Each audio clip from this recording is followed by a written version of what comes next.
오늘은 제사장을 세우라. 제사장을 세우라. 이란 제목으로 말씀을 상고합니다. 이제 앞에까지는 눈에 보이는 기구나 이 건물을 세우는 설계도를 말씀했는데, 오늘은 이제 제사장을 세우고 그 제사장 제사장 관복을 어떻게 만들어서 입혀야 된다. 그런 말씀을 하셨어요. 제사장이라는 것은 하나님과 백성들 사이의 중보자, 중간 역할을 하는 사람을 제사장이라고 그래요.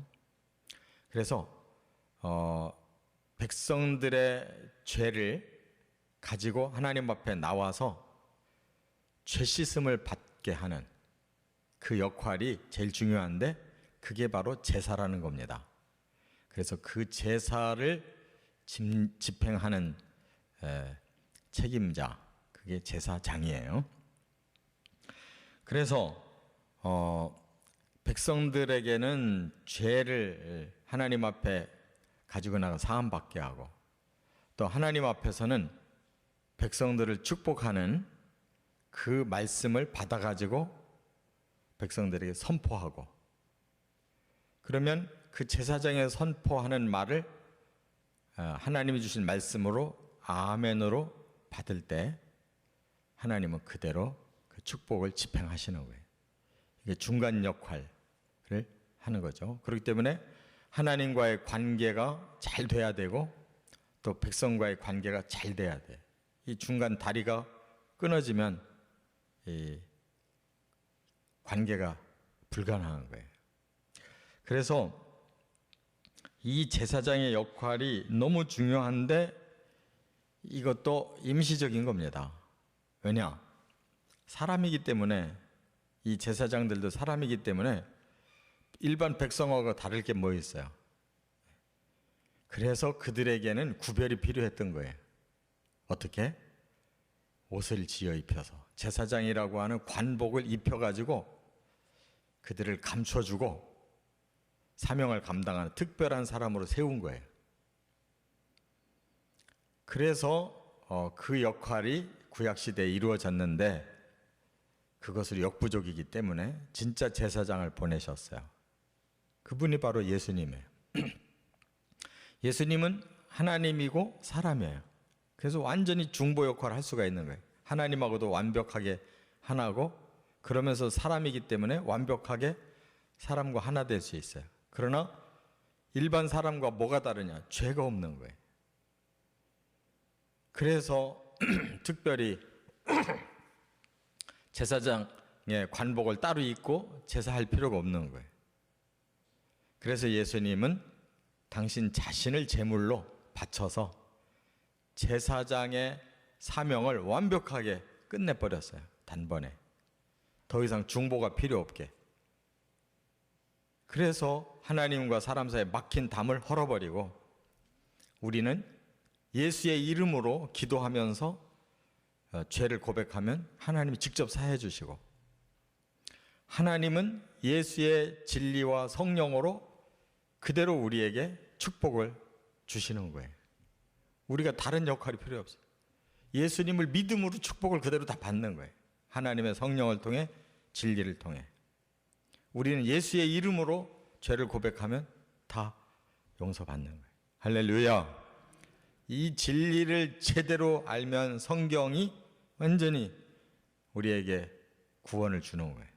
그래서 오늘 이 제사장은 이 세 가지가 중요하다는 것을 깨닫는 시간 같습니다. 첫째는 1절 상반절에 보면 택함 받은 자예요.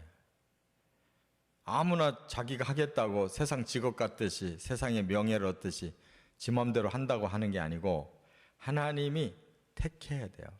여기 보니까 하나님이 누구를 보고 하라고 그랬냐면, 너는 이스라엘 자손 중 내 형 아론과 그의 아들들, 곧 아론과 아론의 아들들 나답과 아비후와 엘르아살과 이다말을 그와 함께 네게로 나오게 하여 그랬어요.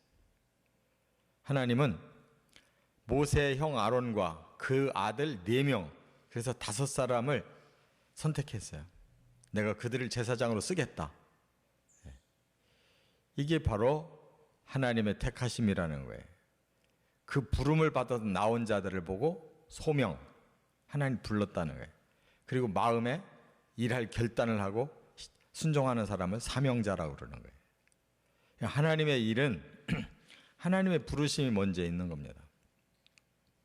거기에 대해서 우리가 사명을 느끼고 순종하는 것, 그게 직분이라고 그래요. 그래서 잘 감당하면 아주 영광스럽고 축복이고, 잘못 감당하면 아주 안함만도 못한 거예요. 여기 지금 아론의 네 아들이 운명이 달라요. 둘둘이 다 갈라졌어요. 첫째 아들, 둘째 아들 나답과 아비후는 여기 그 레위기 10장에 보면 첫 번 제사 집례하다가 지멋대로 해가지고 그 자리에서 죽었어요. 성소 안에서 즉사했어요. 안 했더라면 좋을 뻔했잖아요. 하려면 제대로 하고 그렇지 않으면 말아야지. 이 두 사람은 아주 영광스러운 직분을 첫 판에 그냥 완전 실패했어요. 그래서 대제사장, 아버지가 가졌던 대제사장직을 누가 가졌냐? 셋째로 내려간 거예요. 엘르아살이. 그만큼 하나님의 일이라고 하는 것은 사람 중심이 되면 안 된다는 거예요. 안 하는 게 나아요. 하나님을 위해서 택함 받은 만큼 일하면 그게 복이고 영광이고, 그렇지 않고 사람 중심이 돼서 오히려 하나님의 일을 방해하면 그것은 축복이 아니라 저주다, 깨닫습니다. 두 번째, 그래서 이제 더 자세하게 하나님 말씀한 게 뭐냐? 1절 하반절에 하나님을 섬기는 자. 목적이 분명해요. 자기에게 어떤 영광을 주는 게 목적이 아니에요. 하나님께 영광 돌리는 게 목적이에요. 그래서 1절 하반절에 뭐라고 그랬어요? 나오게 하여 나를 섬기는 제사장 직분을 행하게 하되. 하나님을 섬기는 제사장 직분을 행하게 하되 그랬어요. 그 말이 중요한 것이죠. 그래서 원어로는 리레카하노 그랬어요. 리레카하노라는, 리라는 말은 하나님을 위하여의 목적 방향이 또렷해요. 하나님의 일은, 직분은 하나님을 위하여 목적을 가지고 하나님이 레카하노, 하노라는 말은 제사장 직분을 줬다는 거예요. 부여해줬으니 그 말. 제사장이라는 말이 코헨인데 하노 그러면 제사장 직분. 우리에게 직분이 걸려 있어요. 그걸 부여했다. 하나님이 수여했다는 말이에요. 그러니까 우리는 하나님 일을 맡았다 하면 목적이 하나님을 위해서예요. 내가 영광 받으면 그건 벌써 틀려버린 거예요.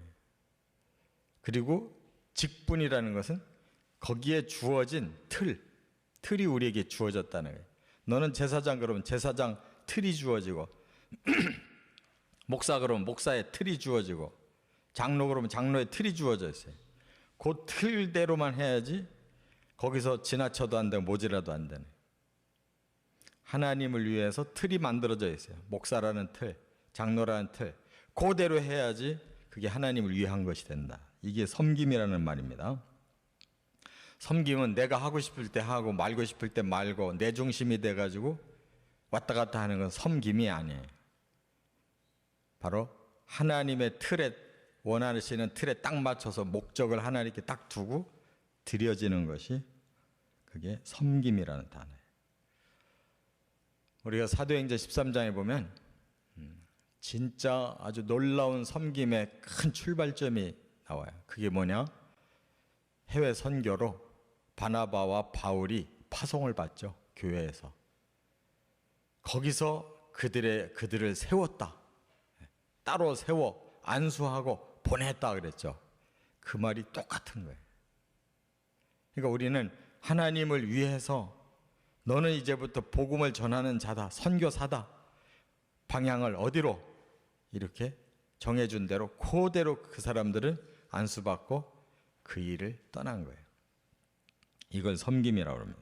끝으로 세 번째는 이걸 감당하기엔 역부족이에요. 그래서 하나님이 주신 게 뭐냐? 2절 3절에 거룩한 자라고 하나님이 그 이름을 붙여주시는데 그게 그냥 거룩이 안 되니까 관복을 입혀주신 거예요.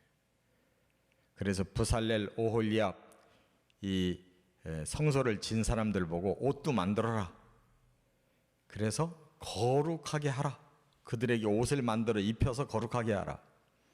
이게 옷이라는 게 뭐냐면 이 원어가 이 베게드라고 그러는데 이게 덮는다, 감춘다 그런 뜻이 있어요.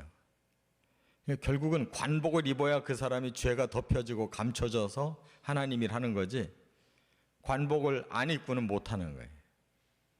우리도 마찬가지로 하나님 일을 할 때 하나님이 우리를 덮어주셔야 할 수가 있어요. 우리가 노출된 상태로 우리의 죄성을 가지고 우리의 개인적인 사사로운 생각을 가지고 하면 아무 영광이 안 돼. 그래서 거룩한 옷을 입고 일할 때 거기 뭐라고 그랬어요? 영화롭고 아름답게 하라. 그래서 하나님이 죄를 감춰주고 그 목적대로 우리를 쓰시면 그거보다 영화로운 일이 없어요. 그거보다 아름다운 일이 없어요. 그게 바로 하나님의 축복이에요. 이러한 원리 속에서 하나님 일을 맡았습니다. 그러므로 이들이 잘 감당할 때 영원히 너희는 내 제사장들이다. 영원히 그게 언약이 되어 있어요. 잘 감당할 때는 즉시 첫 번에 죽었어요. 우리가 하나님이 무서운 분이 아니라 하나님이 그렇게 우리를 사랑하시고 귀하게 여겨서 쓰시려고 한다고 하는 그 큰 뜻을 깨닫고 잘 감당해내서 축복된 성도 되시기를 주의 이름으로 축원합니다.